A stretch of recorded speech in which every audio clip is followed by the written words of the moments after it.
And we are back for episode 7.5. We're going to continue on our discussion in 11th edition 40k. For all of you, it's been a day, maybe two, who knows? But for us, it's just a few minutes. So we just kind of paused the previous one and started this one back up. So let's talk about terrain.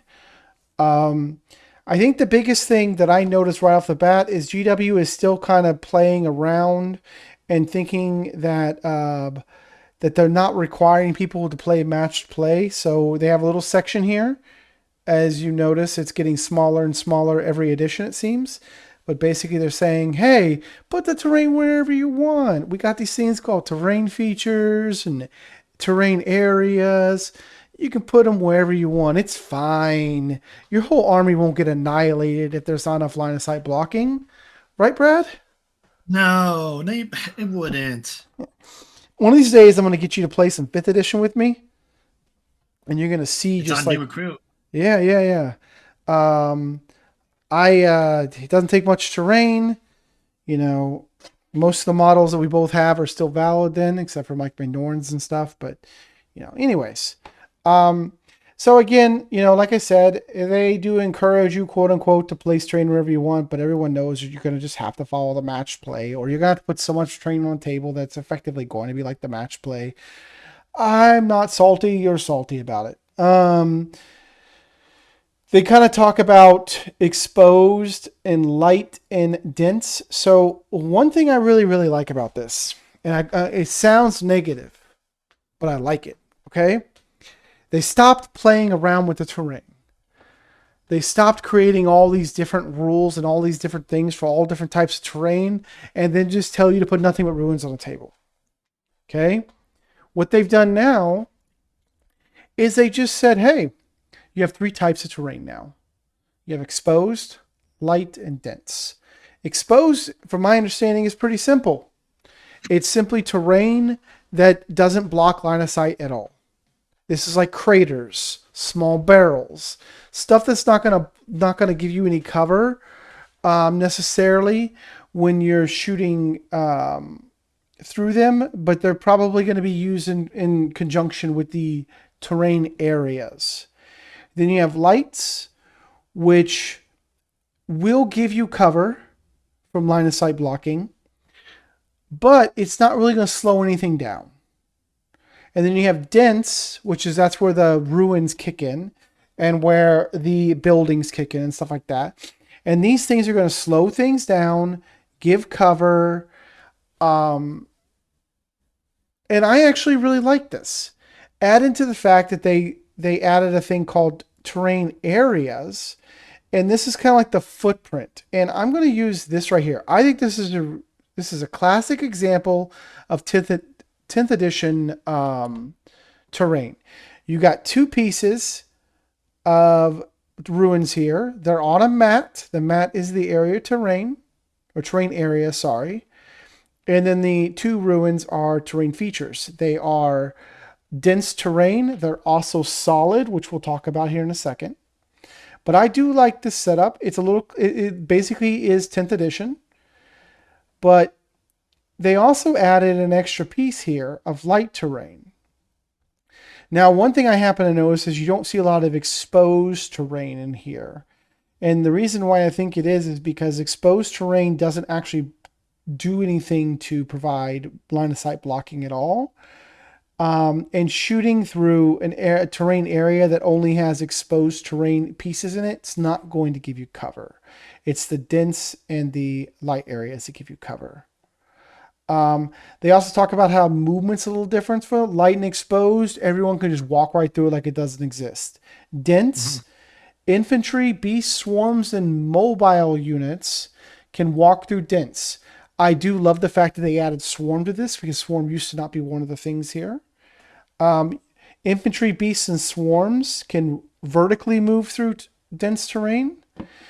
And if the terrain piece is less than 2 inches, then other models can move through it too. It also talks about moving vertically. One thing I found interesting is that monsters can now move vertically on top of dense terrain. They can stay up on top of it too if there's enough place for their base, but that's about it. One thing that's kind of interesting, um, right here. This is kind of what sold me on the new terrain. Here you have not a ruin to show. And this is something I think you could actually see on an actual competitive table. You have 3 pieces of dense terrain. They all function as line of sight blocking, and they all function as something you have to move over and around without just being a ruin wall. Now you'll notice there that the monster, aka the penitent engine here, had to go up and over the terrain. Technically, it could do that for a ruin wall too, but I don't see why you ever would because it's probably less interest to move around it.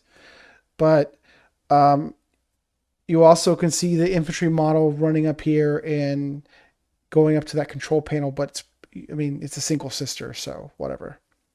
So this had me a lot more favorable for the mechanics. What did you think so far when you were reading through this?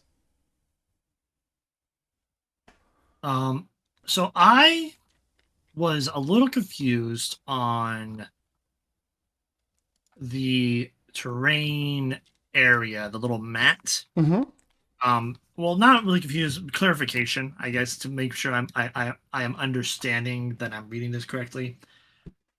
As long as I'm within that little square, Mm-hmm. I am hidden if I have not shot at you. That is my understanding. The whole unit has to be in that square. Um, Hidden, it says while all the following apply, that model has the infantry beast swarm keyword, is within a terrain area that contains one or more dense terrain features. That model's unit did not make a. So it'd be the model, while models here could be. Okay. Yeah. So So you could. So sorry.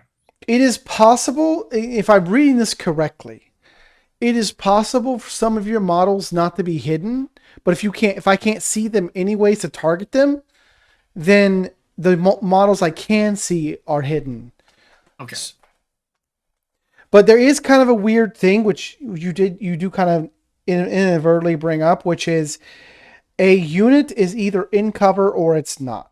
It's no longer like in 10th edition where we determine cover from the model that's being allocated the wound. It's now based on more. I wish they had done this differently because if you really think about it, it's more about the model shooting the target now. Because what's being altered is to hit. Now instead of giving +1 to cover, the fire gets -1 to their ballista skill to the roll. If you scroll down, it shows the example. Yeah. Okay. Now, oh, I thought okay. Yeah. So the way it works now is the individual models determine whether or not they get -1 ballista skill. So this Fire Warrior squad here, because at least one model of this Team B has 100% line of sight, it's fully visible to all models in Squad E. They do not get a -1 ballista skill. But C and D both get -1 ballista skill because these guys are within a footprint of a terrain area. And this Rhino is being blocked by a dense piece of area terrain. So that's kind of way it works as far as my understanding is concerned. If the models that I can physically see, aka like I can quote in quotation marks see, but the ones I can see are hidden, then I can't see them. I have no line of sight to them. And if the other rest of the models are hiding behind a piece of wall that I can't see them at all, then they don't count for purposes of being targeted in that scenario. Yeah, I like this because of the left example there showing the -1 ballista skill. Yep. This makes it a lot faster because I don't know about you. The amount of time that we have to sit there and figure out which model's in cover and which model's not in cover, and then sit there and say, okay, I guess I'm going to roll for all the ones in cover first, just to make sure that they have the better save, and that'll make a lot Now you just roll the faster. saves. You just roll the save. Now, one If thing. those two bozos are not in that area terrain, well, the whole unit's about to get stretched because they couldn't stay in that little bubble. Now there's two things that I noticed. The first part is more of a question. Let's say that you have, I don't know. Let me think of a Space Marine example. Oh, this is probably a bad example, but okay. Let's say a Pathfinder squad. Okay, and 3 guys have those little carbines, and 2 guys have the rail rifle. Okay. Well, my 3 carbine guys shoots those sisters. And the 2 sisters that are out of cover basically means they don't get negative on their ballistic skill because they have open cover. But you kill those 2. I kill those 2 sisters with the carbines. Now, when I shoot the rail rifle, my target is in cover, and I don't know if that changes because the allocations are done, but the ballistic skill is determined by the model. So, for example, we had a very interesting situation where, depending on the model targeting from the unit, some of my guys were in cover and to some of his models, but they weren't into the other models. And I wish I could draw a good picture about this, but basically, imagine that you have 5 intercessors targeting a squad of termagants, and let's say 3 of the intercessors can openly see at least one model from that termagant squad. Their default ballistic skill. The other 2 intercessors could see a termagant, but that termagant was in cover. It's the only one they could see. They would get -1 ballistic skill. So what you said is true about making saves. Now it's kind of reversed. Now the attacker has to figure out what's in cover and what's not. Now, I'm going to assume that this might be clarified in the attacking section of the rules. Because if it's apply modifiers then roll, then that means the entire unit is going to get the negative or the non-negative because a couple of the guys are standing out in the open. And it's honestly something that probably is covered in the rules. You know me, with the way I read the rules is I'll read it, we'll play a few games, and I'll reread it, and it'll all make more sense. I'm probably going to avoid rereading these rules until 10th edition actually comes out. I don't want to sit here and be rereading the same rule book over and over and over when there's a good chance in the first 6 weeks there's going to be so many erratas and FAQs and stuff. You know, so anyway, the Eldar are going to get slapped for no reason. They exist, so they shall get slapped. Yeah. Well, I mean, you got to do your.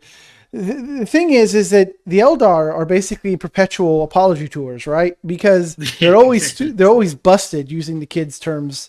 Bussin'. They're always bussing at the start of each edition, and then they basically they pick on a bunch of baby seals. We called it seal clubbing back in my day. And then they get completely nerfed into the ground where they're basically unplayable, and for the rest of the edition, it's a circle of life. It's not a new edition unless Eldar completely busts at the very beginning. That's very true. I agree. Yep. This is another mechanic that I thought was kind of cool. Is GW has formalized the metal boxes.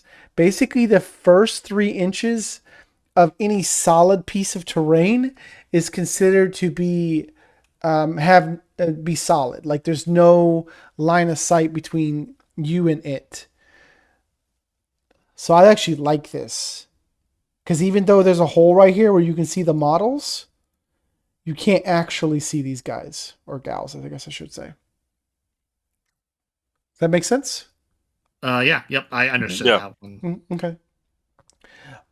So again, the terrain has been like my biggest problem with the game. I'm not a match play person. I never will be. But the way they've at least made an attempt to let me put things other than ruins all over the tables, I think I'm going to like this a little bit better. I think we're going to see the return of woods. Yep. It's definitely possible, Trees. So they talk a little bit about terrain objectives. Terrain areas are now the full objectives. I think it's very thematic. And OC really hasn't changed all that much. Securing objectives hasn't really changed all that much. They did bring back the tow. You talked about this a little bit, right, Brad? About the tow in Yeah, the the ruins, toe is tow back. in the terrain. Yep. So now you can put your toe, a tank or a vehicle can put its toe in a piece of terrain to assist with OC holding or to shoot through it. Yep. So they just put a toe in there. Mm-hmm. They can see through that entire terrain now. Yep, yep. Um, Stratagems as a whole, they kind of refer to them as something different now. Or no, it's the command points you get. Yeah, they call them core stratagems. And then there's a thing called, is it called general command points or something like that? I can't remember what they called it. You generate command points. But I thought In they the called it command thing. something different now. Maybe I'm misremembering, but I thought it was like general command points or something like that. I don't remember. I think it's generate command points. I don't think they Yeah. changed the name. I thought they changed the I name. don't think they changed the generation either. What was that? No, everything else is the same. I Yeah. I thought it the name of it I thought was interesting that they changed it, but I can't remember. Maybe it was in the very beginning of the book. I don't know. Anyway, Yeah. they did more clearly define the colors. You know, the teal blue or the greenish blue here, the jade / teal color here is either player's turn. Blue is your turn. Red is the opponent's turn. I do like the blue and red because it kind of feels like blue is me, red is you, like the red's enemy. So it's used on the red turn. Mm. They did very heavily define what you can use the command point reroll for. I don't know if this has been changed because I don't think I ever really looked, to be honest. Yeah, I Epic, don't think we ever used on anything besides like yep. saves or a hit. Epic challenge is the same. Insane bravery is more or less the same. Although it does make me think that I don't think you can use insane bravery for Shadows in the Warp because it says win battle shock step of your command phase. The way that Shadows in the Warp is currently written is that I can do it anytime during your command phase. So this would you would not take the leadership checks from Shadows in the Warp during your battle shock step. So I don't think you can insane bravery off of Shadows in the Warp. That is something we also didn't really mention is the way that battle shock works now is it carries over from turn to turn until you succeed a battle shock test. So if you fail a battle shock test, every time you make a battle shock, every time your command phase comes up, that unit remains battle shocked until they succeed their battle shock test, which actually could make Tyranids a bit better, especially considering we have a few. Excuse me, we have a few units in the game that have auras and stuff that lower your leadership. Yeah, I think a lot of because I don't think that's how it worked in 10th edition. I think 10th was you lose battle shock at the very beginning of Yes. the Yep. You round or cure something like that. it. You Yeah, effectively cure it. And but with only. this, it makes like it makes sorry, No. Go um, ahead. Go ahead. it makes factions like Night Lords, Tyranids, little psychic, spooky energy, Mm-hmm. or factions that want to reduce your leadership by amount makes their abilities actually mean something. So Brad, I may be on the hopium, but what does this say? It's just explosives. It doesn't say grenades. It does not say grenades. So you Did mean that you it's possible that Tyranids might have some explodey stuff? did you not check? What do you mean? They have changed some of the data slates in the little faction book. I looked. I didn't see anything that would be relevant. Oh, you didn't see it? Okay. But what this I was does, hoping. it kind of gives me hope that maybe there'll be a unit in my army when the new codex comes out that has the explosive keyword, because for some reason Tyranids aren't capable of developing balls that they throw at things that explode on contact, even though like most of our weapons explode on contact in some way, shape, or form. But at least maybe we have explosives. I don't know. It's maybe I'm just hoping. I'm hoping they do the same thing with the explosives as they did with crushing impact, because this does not say tank shock. Because now my living battering rams and my living tanks can actually do something. And How do you feel about a Tyrannofex charging you right now with Crushing Impact? I'm so excited. Let's roll 16 dice on I 5 just hope ups. you. I hope you just die on it. He's going to kill those 5 guardians and then fall down dead himself. He just fall over dead afterwards because he rolled too many runs. Now, statistically, it is more likely for me to do a wound than it is for me to take a wound because I have a 1 in 6 chance of taking a wound and a 2 in 6 chance of causing a wound. Oh, look at that quick maths. Yeah. Wow. Yep. I graduated high school and everything. But I love this. This is what should have happened last edition. But I'm not going to look the gift force of the mouse, as it were. I love Crushing Impact. Please give me more of Crushing this. Stampede. Crusher Stampedes can actually crush now. Yeah, it's awesome. Wow. Rapid ingress, as far as I know, hasn't changed. Fire Overwatch is now fairly different. You now only fire Overwatch at the end of the opponent's shooting or the end of the opponent's movement phase. You get to select any unit that was within 24 inches that's visible to you. Yeah. I do know huge difference. It's visible, so you can't do indirect. But I actually like this change because, one, the biggest thing is, again, it just makes it easier. That way, you and I are doing this mental jousting thing where, are you going to move that unit? You're not going to use that unit? You know I'm going to Overwatch. Okay, well, you're going to do it anyways. And instead of you Overwatching at the moment I activate or after they're done moving, you got to wait till the end of the turn. And that also gives us a better window for me to say, okay, I'm ending my movement phase. Are you going to Overwatch anything? Yeah, it makes it a lot easier for people that don't play the game a bunch to not have to sit there and constantly think about overwatching. Yep. And GW, if you could make this rule standard for your entire game, I would love you.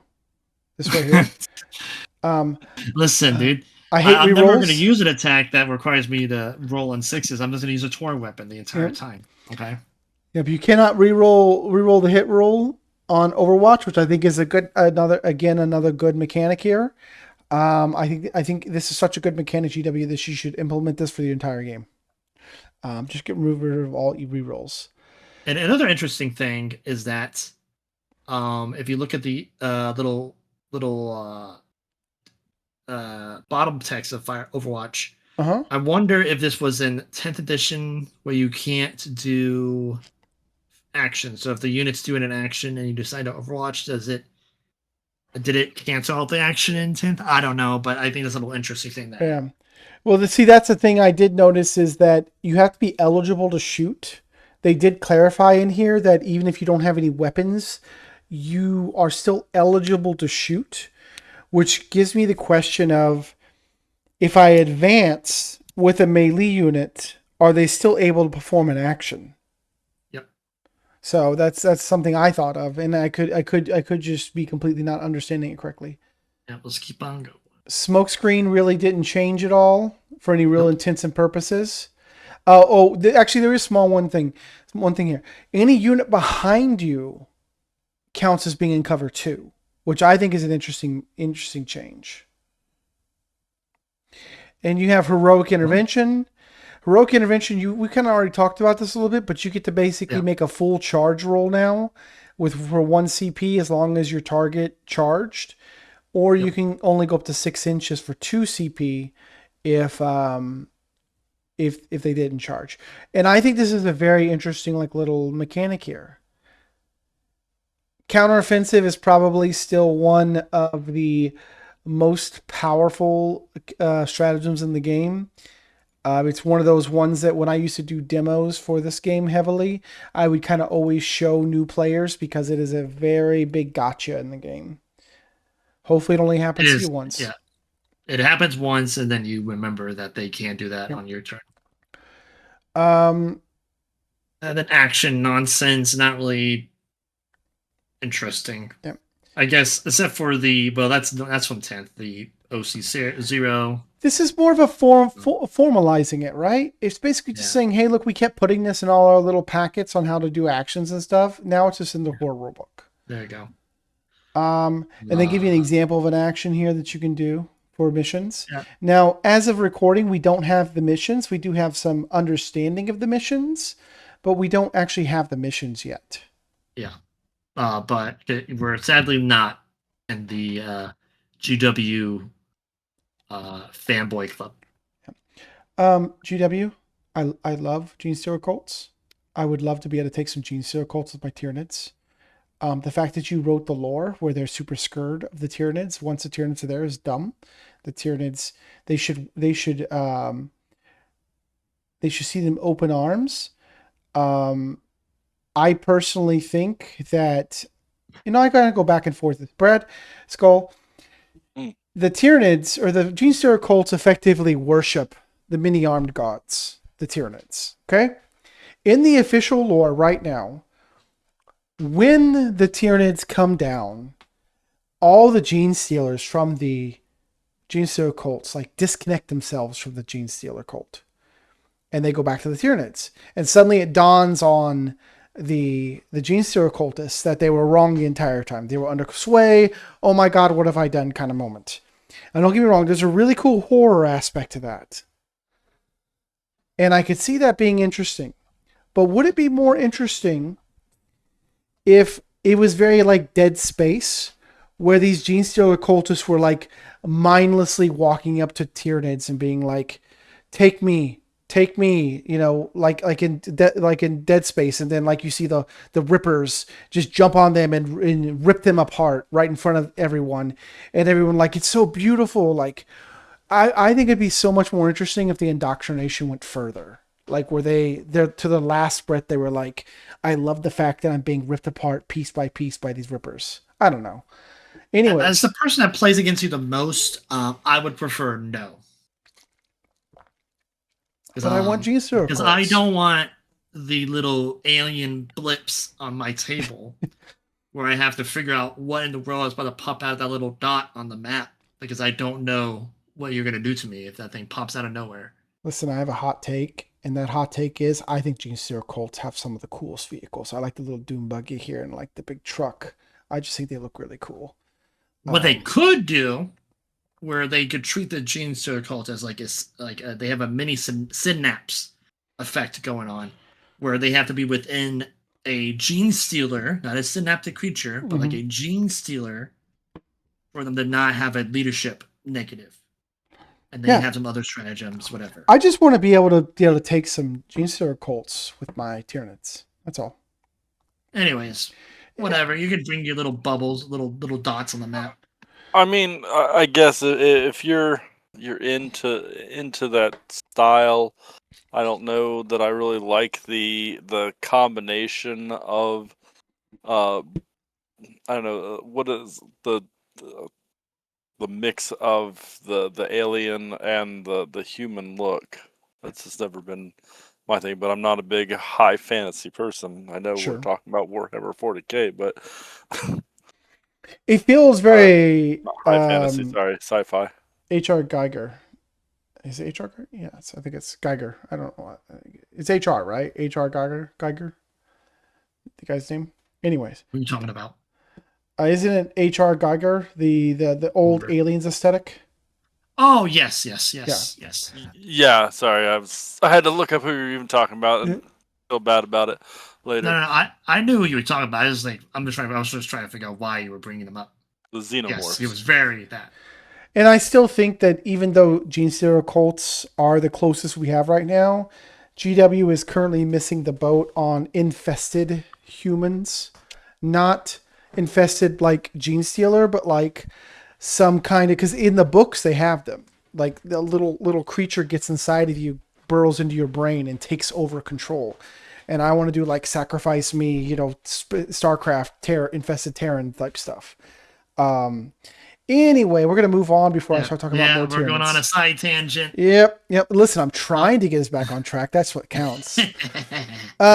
Monsters and vehicles. This is something that me and the person I did the little test game with, I knew it was in here. I couldn't find it, and we decided to play without it. But monsters and vehicles cannot move through friendly monsters or vehicles. Okay. And the reason why this is important is because in the very beginning of the book, when it starts talking about moving, it says friendly models can move through friendly models. I don't think it would have been a big deal for them to just put excluding monsters or vehicles. But so infantry can move through monsters and vehicles. Monsters and vehicles can move through infantry and beasts and everything else. But monsters and vehicles cannot move through each other. Which makes sense. Yep, it does. Frame is that rule that basically says you Yep. count your hull without the base kind of stuff. Yep. They did bring back, they did keep in big guns never tire, but they gave some interesting addendums here. It looks like the pistol rule is going to be replaced with the rule close quarters. Yeah. That's what it seems like. Yep. And you still get the -1 to be targeted. Um, the monsters and vehicles can still be targeted by other range attacks. Like you still get the -1. Monsters and vehicles can still shoot their weapons at other targets with a -1. You still can't use blast targeting a monster or vehicle, or the monster or vehicle can't target units it's engaged with blast as well. So not really a lot's changed there, but I do think it's a little bit cleaner of a rule set. Transport, since factions that matter don't have actual transporters, so I guess we don't need to talk about this. Yeah, it's worthless. No. Nothing's really changed here, right? Nah, it's the same. I read it. Yeah. Since I used the transfer rules the most out of It all looks new to the me. two lists. Yeah. But again, I do like the fact that they did this again. You know, they got like rapid disembark, tactical disembark, combat disembark. Here's all the effects that happens. Emergency disembarking. Again, I don't think a lot of people are giving GW enough credit for this. I do think this is very cleanly written. I'm probably horrible and wrong about this, but I do like it. They also talked a little about forming attached units. They did clarify that the entire unit is considered attached. As long as a single model, even the character or characters attached to it. Now that they have separated leaders and supports classes, factions that aren't called Space Marines can now maybe start getting support units. I think the sorry. You technically kind of get it with your warlocks, but they're not really support. Yeah. So I think what's going to happen here is that, so my understanding, if you kill the leader, the support goes bye-bye. They don't exist anymore. No. No. The issue that one of the interesting things that's going to happen is that precision has become a lot more useful. Sure. But just to clarify, the leader is like a captain. The support's like the lieutenant. Killing the leaders doesn't destroy the support, and vice versa. Doesn't? No. If it did, if you're right and I'm wrong, I apologize. I thought that did. Well, I could be wrong. Maybe I'm misremembering it. Toughness continues to be something that negatively affects Tyranids. Again, I know I'm talking from the Tyranids perspective, and I don't mean to sound salty about it, but it kind of is something that uniquely affects Tyranids. It's still the bodyguard unit that determines the toughness. So when my toughness 8 Neuro Tyrant attaches itself to a toughness 3 Neurogant squad, it becomes toughness 3 until they're gone, which is, listen, I understand mechanically that's kind of how it has to work, right? Because you can't turn the whole squad into toughness 8, but could we find some kind of middle ground, please? I don't know. It seems like it's one of those things like uniquely affects Tyranids because there's not a lot of units that this hurts outside of Tyranids. Like even with you can't do it anymore, but your Spirit Seers used to be able to attach to Wraith Lords, and they're attaching into a higher toughness unit, you know? Yep. If your Wraith Lord attached to a Spirit Seer instead, you'd be like, well, this is dumb. I'll never use this. I would never. Yeah.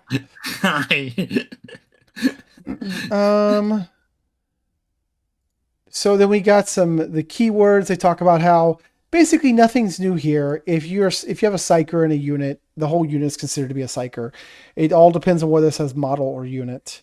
And then it talks about how abilities work. But again, this is all clarification from the previous edition. Nothing new. Nothing really new here. So I did answer your question though. Mm-hmm. The leader support thing states that for the leader support unit, the last model in that leader support unit is destroyed. Then that is. This is how long the abilities last, and this is basically saying that if that leader support is destroyed, their ability goes away.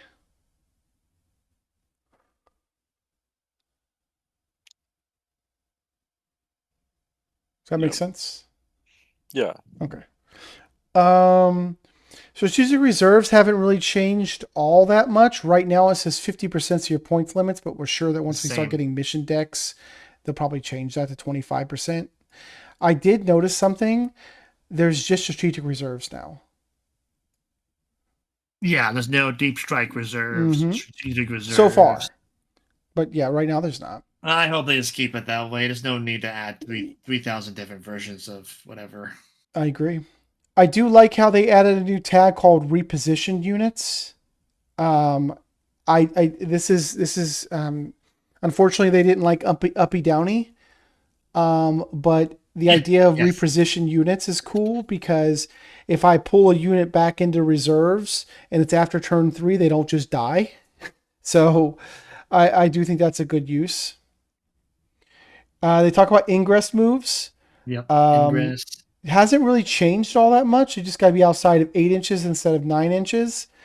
And they got to go within 6 inches of a board edge is not your opponent's deployment zone, unless it's the third.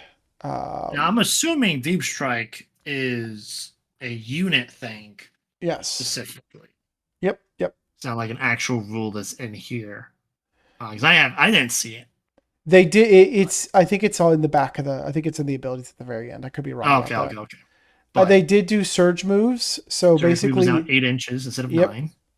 9. Also, there are still going to be units that move out of phase that are not surge moves because this makes you surge towards your target. My termagants have effectively a surge move that lets me move them in any direction I want. And I don't see them getting it to change the surge move because termagants don't want to be engaged. They want to run away. Yeah, my rangers have Yep. a surge move, and let me tell you what, This those is guys actually, do not. yeah, this is actually going to benefit me pretty heavily. It's going to benefit you a little bit too because I know you do have some flying models you like. But fly can now remove 2 inches from its maximum distance and then ignore all verticality and enemy and Good. friendly models. So they use a Riptide here as an example. But yeah, you can poof around. Well, taking my the sky. falcons and my wave serpents both fly. They have So fly. now I can just they have fly because Yep. they're flying vehicles. Well, some of the Space Marine hover vehicles don't have fly. Well, that's So. because they're flipping Space Marine hover vehicles. These are Eldar hover vehicles. I don't know what to tell you. They talk a little bit about Check. aura abilities too. There's nothing really special there. Faction abilities, psychic. Oh, you mentioned this as psychic abilities can't be modified. Yeah. What is this? Does it not? Oh, it doesn't say it right here, does it? It's not here. It's in the psychic. Yeah, it's in the ability section right here. They talk about War Gale abilities. Yeah. Plunging fire. It's different now. It's only 3 inches instead of 6. That's a big improvement. It's a +1 ballistic skill. And it seems to say that towering units basically always get +1 ballistic skill if they're targeting ground units. Within 12. Yep, within 12. Yep. But aircraft don't. Yep, that is correct. Yeah, aircraft do not. Which I think. So, talking about aircraft, so one of the things that I've noticed is a lot of people are saying, "Oh, my aircraft has hover, but it doesn't tell me how to hover." And I just want to kind of say, guys, did it ever dawn on you that maybe it doesn't have hover once they update the datasheet? Because they completely changed the way aircraft function. Maybe they're going to take away hover from you because the way aircraft work now is they basically work the way they do in bolt action, right? Well, if I could say, there are vehicles that have changed already with the updated data sheets that are out for some of the Space Marine factions. Mm-hmm. So if you look at like the Death Watch, for example, they had the Corvus Black Star. Yep. That is now just a vehicle that you put on the map. It's not an aircraft anymore? It's not an aircraft. They got rid of the aircraft rule. Does your Hemlock jet fighter still have aircraft? They did not put it on there. Okay. I was looking. I'm like, I might actually buy one of these that they give me, but I don't think I think they're actually still considered vehicles. or their aircraft. I think this is a really good change because GW has been struggling to actually make aircraft playable without making them broken, like the days of the Helldrake. I personally didn't like when they put them into Dawn of War Soulstorm, and I really don't think aircraft should be in the game overall. But if they're going to be in, this is probably the best way to put them in. But now they're effectively large tokens because they don't move. They come in from ingress. They shoot. They sit there for the opponent's turn, and then they disappear at the end of their turn, and then you can bring them back out during your movement phase. They can only be charged by flying models. Did I miss anything? No, I think that's it. Yep. So I think this is the best. You mentioned that there's going to have to be some really big changes because some of the weapons effectively aren't even usable. Now, are they going to be doing a big like dash sheet drop or something like that for? Or are they just going to make your unit not playable until your codex comes out? I don't know. Or are they just going to update the app? Who knows? I'm okay with them just updating the app, not like and just posting it on the website saying, "Hey guys, check your app." Yeah, we're just gonna have to see what happens. We're kind of looking at this at the very beginning before anything's even technically out. Yeah, it's not out until like what, next week? The 20th. Oh, is the first day. So end of next week. Wow. Yes.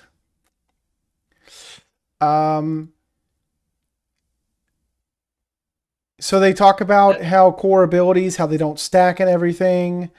That's nothing really special there. I will say that the fact that the sustained hits still doesn't stack, which I'm not saying it should. I'm just saying the fact that it doesn't stack makes Tyranid Invasion Swarm detachment not as desirable because so many of our units get sustained hits on their data slate natively. And then the fact that the High Tyrant gives out an aura of lethal hits makes the lethal hit side less desirable. So it's kind of one of those things where, I don't want to get too far into the faction rules, but today they released the Tyranid detachment point system, and Invasion Swarm's a 3-point detachment. So to me, it kind of makes it very undesirable. Yeah. So, but I think it makes up for how powerful abilities are. I don't know about that. Okay, we can talk about that. Yeah. Let's talk about that when we when we do the faction. When we do actual games. Yep. The anti-rule hasn't really changed all that much. Assault. Same. They did add a new rule called Cleave, which I do think is really cool. Yep. I'm hoping to see this in more models. I mean, I kind of think that with Tyranids with those big giant scything talons that we have, giving us Cleave with that would be kind of cool, but we'll see what happens. I mean, warriors are always outnumbered, so I think I'm not really expecting some huge data state changes. I would welcome them, but I'm also willing to wait till my codex comes out. There's Deep Strike. Yep. Yeah, it's basically you get to set up anywhere outside of 8 inches of the opponent. Instead of 9. Yep. Close quarters is basically getting rid of pistols. I think the pistol keyword is in here too, and it says basically it's close quarters. Deadly Demise hasn't really changed. Devastating Wounds hasn't really changed. The way they word how it does it is weird, but it still does the exact same thing. Extra tax is the same. I like how because in earlier editions, they made a big deal about getting rid of the Feel No Pain rule and then just calling it something different for every enemy because they were like, well, if a Plague Marine does it or a Votan does it, they're different things, but they do the same thing. So they just changed it back to Feel No Pain.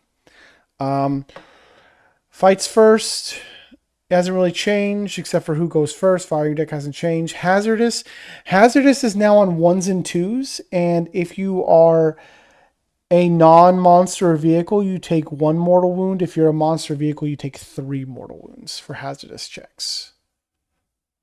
It's a little bit more deadly. Heavy got a really big change that I am a super big fan of because it affects me a lot. Heavy can now move up to 3 inches without losing heavy status. You have to be unengaged. So if you get a unit that has heavy weapons engaged, say if it's a vehicle, even if it fires its weapons, it doesn't get the +1 to hit, even if it didn't move, because it's engaged now. It also can't be the turn in which it was set up on the battlefield. I don't know if that applies to deploying. I don't think it does, because deployment happens before the game starts. No, I don't think it would apply to deploying. That'd be stupid. Mm-hmm. Hover is interesting. Basically, you ignore the 2 inches for taking to the skies. This is a key word that like all the aircraft seem to have on it. And people are talking about, well, if it has hover, how's it supposed to do anything now? My theory is it just won't have hover. I could be wrong about that, but ignore cover, ignores cover, indirect fire. They did a really big change to indirect fire. We didn't really talk about it earlier, but basically, if you can see your target, you can only hit them on, I think it's a 4, 5, and 6. You can't re-roll anything. And no matter what your stats are, it can't get better than a 4+. If you can't see them, it's always a 6 up. But friendly models can see them. You can do the 4, 5, 6. If that makes any sense at all. Yeah, your units to become spotters basically for your indirect units. Everybody becomes Which a I think cow. is a good change because it means I can't just sit back behind a wall, not see anything, and just start deleting your guys without any negatives whatsoever. Indirect's one of those negative play experience mechanics that they have to be very careful the way they do it, because even if it's not good, it can make people feel negative about the way the game plays. Lance Infiltrators is the same. Yep. You love your Lance. Infiltrators, yep. It's 8 inches instead of 9. Yeah, lances are the same. Leader is the same. Lethal hits is the same. It does specifically clarify right here at the very beginning of the edition that you don't get to do anything on critical wounds. Lone Operative has also added that you can't be indirect fired, and Lone Operative can now have an X to it, so you could have Lone Operative like 12 inches or 20 inches or something like that. I don't know. Melta hasn't really changed. One shot hasn't changed. Pistol basically says to reference close quarters, which makes sense. Looks like they're phasing out the pistol. Precision basically lets you move a character group that you choose to the top of the list for your opponent's defenses. And then we can talk about Psychic. Yes. As two factions who play with a lot of psychic bullet stuff, what do we feel about this? I think it's good. I mean, it lets me shoot my little lightning at you with no negatives to my 2 hit, because they're not always torrent at times. And a lot of my psychic weapons are torrents that don't ignore cover. So I think don't have a lot of psychic attacks, psychic melee attacks. Yours, a lot of your psychic stuff is roll 2 up, you know? Well, my psychics are usually ranged attacks. I don't have a lot of melee psychic attacks. I don't know about you, but I don't think I have any. I can't think of any off the top of my head. But overall, I think this is a nice little buff. It actually makes me feel like psychic is something different now. Yes. GW, I still want my psychic phase back, but whatever. Oh, dude, I think we both would enjoy a psychic phase. Yep. Rapid fire hasn't changed. Scouts hasn't really changed. Even though I did not know that you could shove a scout into a transport and that transport gets scout itself. Now that may I did not know that. That may be a change, but that's always worked the way as far as I know. That happened in 10. That happened in 10. I just didn't know that because I just didn't pay attention. In previous editions where I actually played things with transports, that's how it worked. So I wasn't sure if it was like that for 10. Oh, well, see, I just don't read the rules. Yep. Stealth is now just you're in cover. Support is a support. Super heavy walkers. They do have something interesting here, is they can gain the mobile keyword. which allows them to move through terrain basically. But on a 1, they become battle shocked. So basically, they have the Kool-Aid Man ability without using a stratagem. Sustained hits hasn't really changed. Torrent hasn't really changed. Well, yeah, Torrent just doesn't hit. Twin Linked hasn't changed. And then they kind of go into here towards the end about half strength, full strength. That is something that's important. It's not less than half strength anymore for Battle Shock. It's just half strength. So if you've got a 10-man squad, 5 of them die, you're at half strength. You got to make Battle Shock tests. It used to be they had to go to full.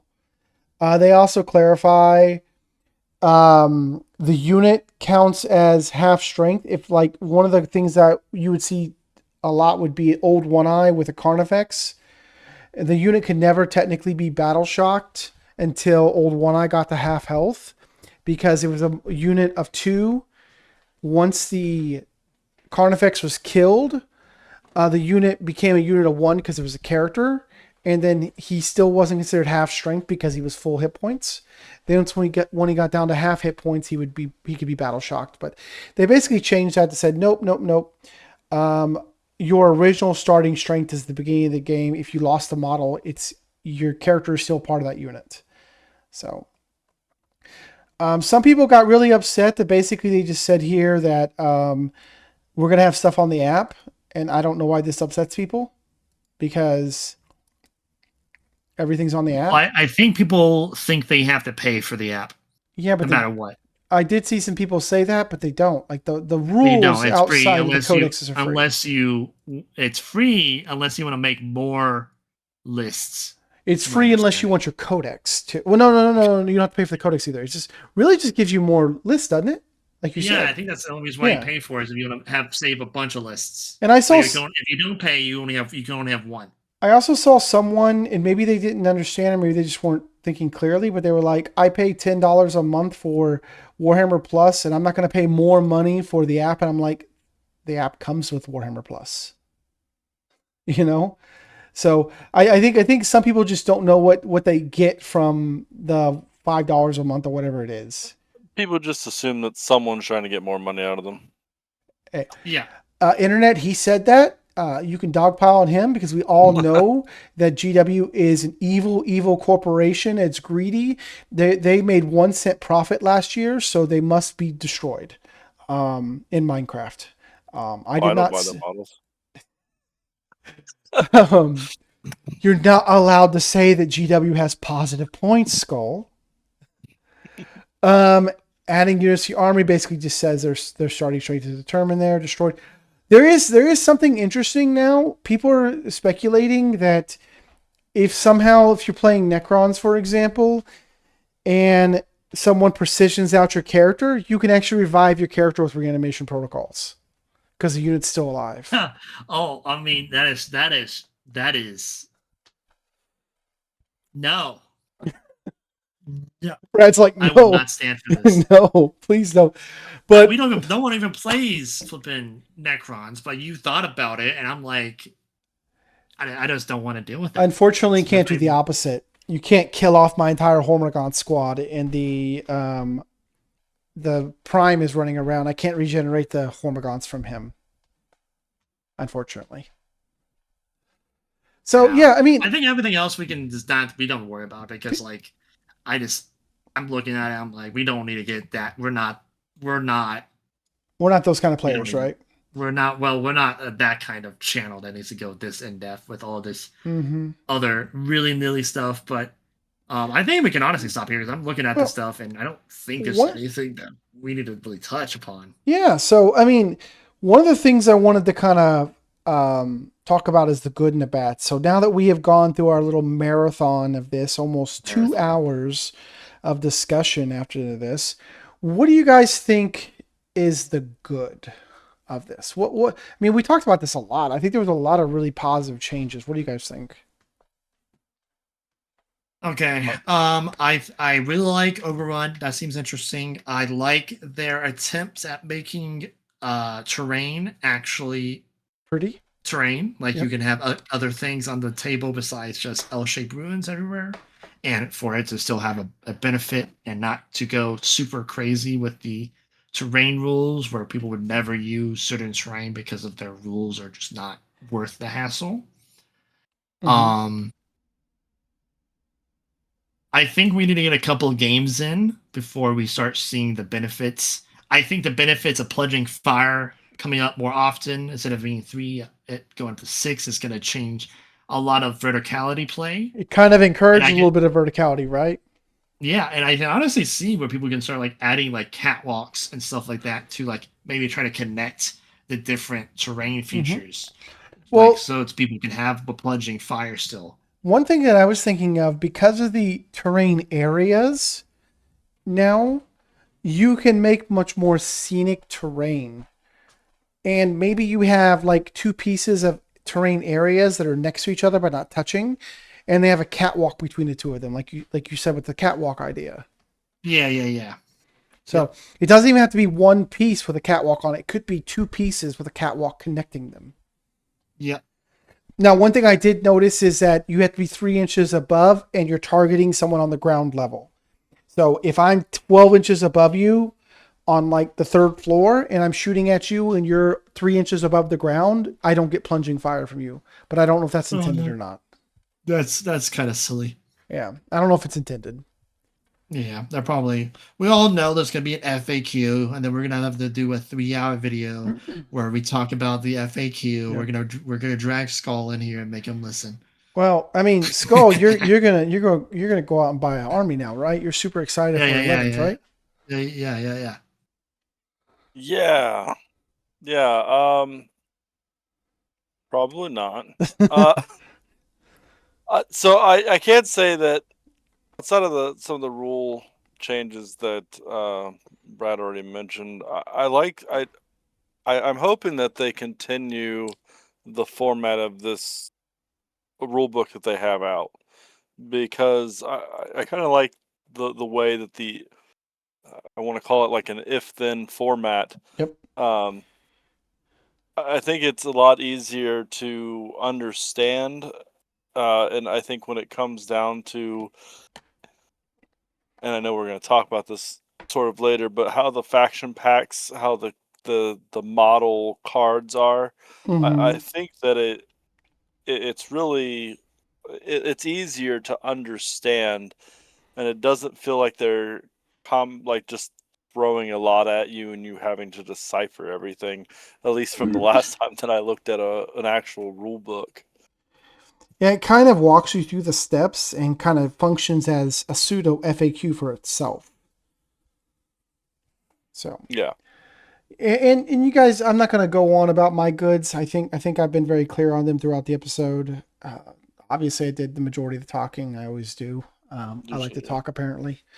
Yeah, we can't have him. We can't. Yeah. I'm gonna take over one of these episodes, and I'm gonna be the only one It's gonna talking. And you're gonna whenever he take tries to talk, I'm gonna mute him. you're gonna talk over on the RuneQuest episode.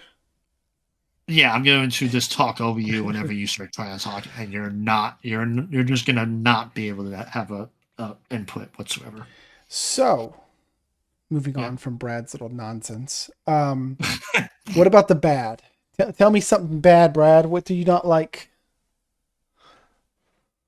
Man, so This is why the they are. listener It listens. starts They like want to this. They hear. get they get you. They get you because they're like, oh yeah, look at all this stuff. Blah blah blah. They're like, oh yeah, this seems so interesting, and then you start playing the game. 10th edition was the same way. I was excited for 10th. I was like, oh yes, But Brad, it's oh GW simplified, does not no wrong. simple. Yeah, yeah, simplified but not simple. It's Lies, dirty lies. gonna be less lethal too. That's be less lethal. At least they're Fewer not saying. At least rerolls. this.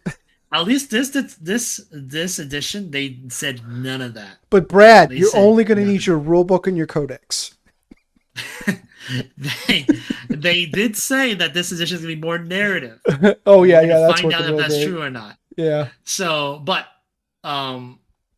I think at the moment, without playing a game and just looking at the rules, it's basically 10th with some quality of life improvements here and there. I need to see how. I don't like that they can't figure out aircraft. I like the look of the Eldar aircraft. Mm-hmm. I just don't want to buy them because If they're crap. GW just doesn't know how to make them work. I echo a lot of what your concerns are. I feel that every edition starts this way. I'm reminded of GW, talking about GW, which is obviously they're talking about themselves. Hope is the first step on the road to disappointment. You know, I think that they kind of missed the boat on a few things. I know these are never coming back, but I would love to see templates come back. I would love to see weapon skill, ballista skills charts actually make sense. I just don't think that a regular tactical marine gets to hit a garrote on the same thing they hit Fulgrim on. It doesn't make any sense to me. I would love to see the biggest thing that I think there's a chance for is a force organization chart. Because I don't know about how you feel about this, Brad, but our armies in Horus Heresy feel a lot more like armies than the ones in 10th edition 40k. Yeah. Yep. Like, I mean, after buying a couple more units for my thing, just so I can have, because someone's currently holding my stuff hostage, I'll have to eventually get my army back so I can start working on it. I'm just waiting for a friend to want to play a game. Exactly. But I do agree that I would love to see Force Org charts come back. I think it makes things a bit more interesting. It also makes base list building kind of interesting as well. Yeah. Like, so just bringing that back would be pretty cool. There was an old podcaster that I loved listening to. He said, you got to get in your Beats lab and build your lists. And with the Force Org being gone now, it doesn't seem like you're doing that anymore. Mm-hmm. You can't get that high score in list building anymore. I still hate fights first as a mechanic. Bring back initiatives. It wasn't that complicated. And make it interesting too. Like, oh, my Guardian defenders are initiative 5, but my Guardians are initiative 4. Or, like it used to be stuff like, okay, well, my captain's going to go first, and then your Farseer is going to go. And then my Space Marines are going to go, or your defenders are going to go, and then my Space Marines are going to go because you're faster than me overall. There used to be just a very simple order of operations, and you and I would the active player would select a fight, and then we would just go down the list of initiatives. It really wasn't that complicated, but it gave so much more to it because. I'm sorry, a guardsman charging a Space Marine should never go first. Unless it's Marlboro or something like that. But if it's just regular Guardsman 47, he's going up against Captain of the Raven Guard, he doesn't get to go first. I don't care. I just don't.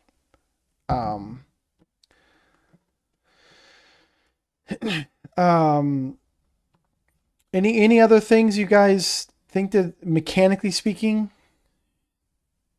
are just things you would like to have seen? I also can't think of anything mechanically speaking. Because there is. Go ahead, Brad. No, I don't think there is anything that I'm missing mechanically speaking. I think most of the things right now, since we're just talking about the core rule book, is going to be out when we finally get like our own codexes. Yeah, there's a fair bit of blanks, like question marks still, right? Because we don't have the missions. We just now got the detachment points for our armies. Yes. And there hasn't been a new, what's it called? The General's Handbook or whatever it's called, the Minotaurum. The update. Yeah, there has been no update on like the points. The field manual. Yep. So I think there's a good chance that we could see some big changes there. Other than that, I mean, I will say that I don't know if people are trying to farm content. Apparently, we're bad at it. But there's so much drama around this. Like people upset that there's an FAQ in the back of the book. I'm like, FAQs are there to clarify things. I could either spend 3 pages trying to explain to you that this does not mean it does this, or I could just put an FAQ in the back that says, does this thing do this? No. I don't see FAQs being a problem. I do agree with Companies people. do it. Yeah. I do agree that people have a right to be upset that it does kind of feel like we're beta testing an edition, but that's every edition. Why not let they actually did, I think it was 8th edition. We actually did beta test it. They gave all the rules out to everyone for free. And for like 3 or 4 months, we got it. And then they came out with the books. But I don't know, considering how GW functions, they're not like Warlord. They're not like Steamforged Games, or they're not like Weird Miniatures. They are a gargantuan company that moves in turns about as well as a cruise liner. So I think these books were printed 6 months ago. You know, it's people talk about the miniatures and stuff, but it takes a good a competent company at least 18 months to even make a miniature. And my understanding is GW operates on a 3 to 5 year timetable. So I don't know. It just it feels like people are getting unnecessarily upset about it. Um, it feels like because the company makes a lot of money that there's an expectation that they should be able to do certain things, and I don't necessarily disagree with that. I just the raw viscera over what should be a hobby that we love and we enjoy. I've always tried to be the kind of person who just enjoys what I got instead of gets upset at what I don't have. It takes a lot for me to really walk away from something like that. So I kind of wish that people would in the same I don't know. I'm not going to get down a rabbit hole. Sorry. I'm going to shut up. Let me ask you a question. I'm going to ask you both a different question, okay? Skull, what would it take for you to get into 40k for 11th?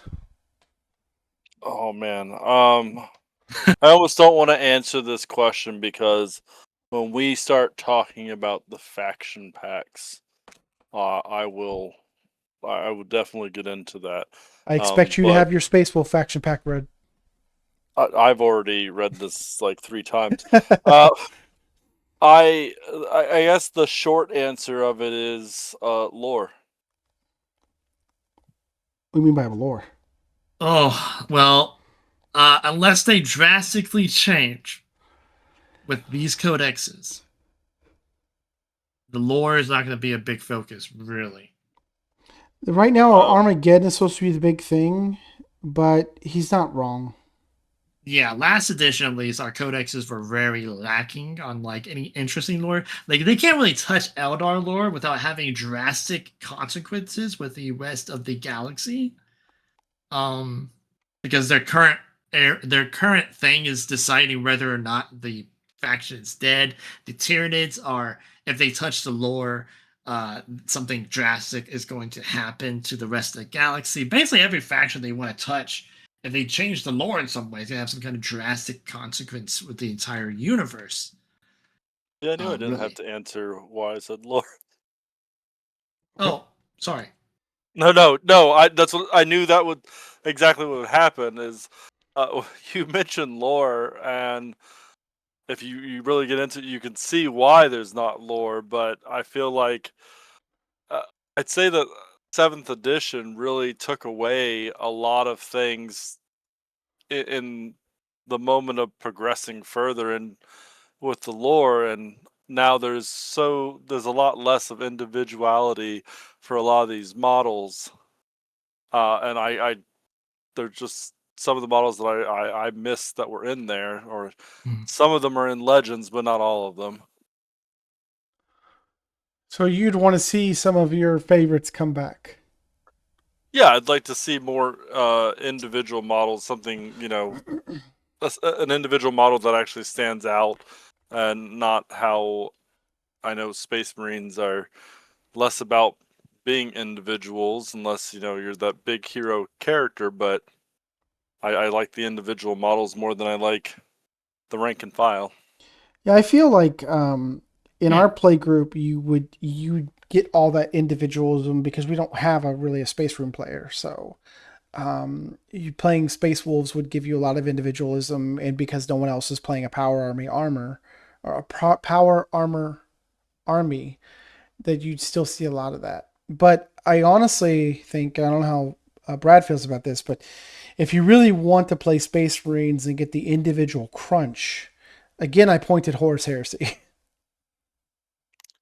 Yeah, but I even feel like after I've looked over Horus Heresy, I mean, and I understand, everyone gets their Primarch, but Mhm. there's still not a lot of individual models in Horus Heresy either. Well, I mean, in the sense that if you're building a Praetor, he has tons of different weapon options and items that he can take. Different. He might be meaning named characters. Yeah, named characters Okay, more. okay. Yeah. So like in 40k, he has whatever Space Wolf characters Yep. or he has Thor or something. I don't Yeah, know. yeah. They used to have Thor. You'll have to excuse him, Skull. He doesn't know 40k space rules. He plays them in 30k. Okay. But so like I agree. I mean, I think that but yeah, I totally understand that, and I agree with your lore thing as well, Skull. Okay. Here's your question, Brad. Okay. What would it take for you to quit 11th edition? Grit 11th edition. Yep. You said, okay, this sucks. I'm done. What has to happen? Yeah. We play our test games, and the game just feels bland and boring. I think that the things really decide is how the detachments and the individual. I think it's gonna be purely mechanics. Mm-hmm.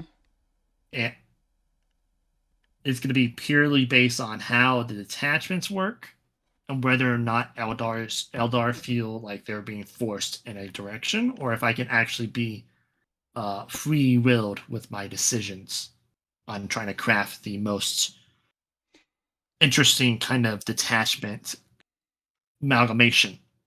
Because And right now I only have, so like for Eldar at least, we have only. I'm not going to look back too hard. I can't find it right now. I will scour the web for the community how many post real fast. attachments do you have? I have. Well, I was going to say I have like only like 3 uh, attachments for 1 second. Because the amount of detached you have 2, 4, 6, 8, 10, 12, 15 different attachments for Eldar, for Eldari. Yeah, and then like it all depends on. Here we go. Okay, so Space Marines. Anyways, it also depends on like how many of them are attachment points 1, how many of them are 3s, and all that. But I just want to see how the game plays. I think the thing will overall decide whether or not I hate 11th edition is how the missions feel and if they make secondaries actually interesting to do. So to speak to the TikTok generation, you'd simply say whether it passes your vibe check. Yeah. I will use the younger kids' terms for you. I just don't want to use terms you may or may not know. I appreciate that. Yeah. Now, if you suddenly decided, nope, I'm going to put my models up for an edition, right? That's not I'm going to burn my models or sell my models. You just put No, them I on the would shelf. never sell. Okay. No, Because those I don't. Eldar. Yeah, no. Yeah. Okay. Okay. Well, I mean, that was our marathon edition, 11th edition kind of coverage. I think we spent almost 3 hours talking about this. So we really appreciate anyone who actually has listened to all of this. Please give us your thoughts in the comments section. Let us know what we got right, or more importantly, what we got wrong, what you disagree with, what you agree with. Please tell me how James Workshop is a horrible company that deserves fire and brimstone. just give us something to talk about for our next episode. Speaking of, our plan is to discuss the detachments, the data sheets. What do they call it? The faction packs. Yes. We're going to talk about the faction packs. I'll be discussing the tiered one. I think Brad will discuss the Eldari, and Skull will discuss the Space Wolf one. We might get a little bit super in detail there, a little dive in. But yeah, that is our goal. Do you guys have anything else to add before we sign off? I think I'm good. I think the episode after that, we'll figure it out. I think I was going to talk about that, but we'll figure it out later. We'll figure it out. Yeah, Okay. yeah. I was going to say it's going to be something about. It's going to be some kind of epic game.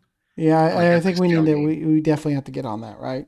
Be it epic, a big old comparison, or we talk a specific one. Who knows? But it's going to be an epic tier, epic game of some sorts. Absolutely. Okay. Well, we'd like to thank you all for listening to episode 7.5 of Critical Condition. We will see you guys soon. Thank you for listening. Goodbye.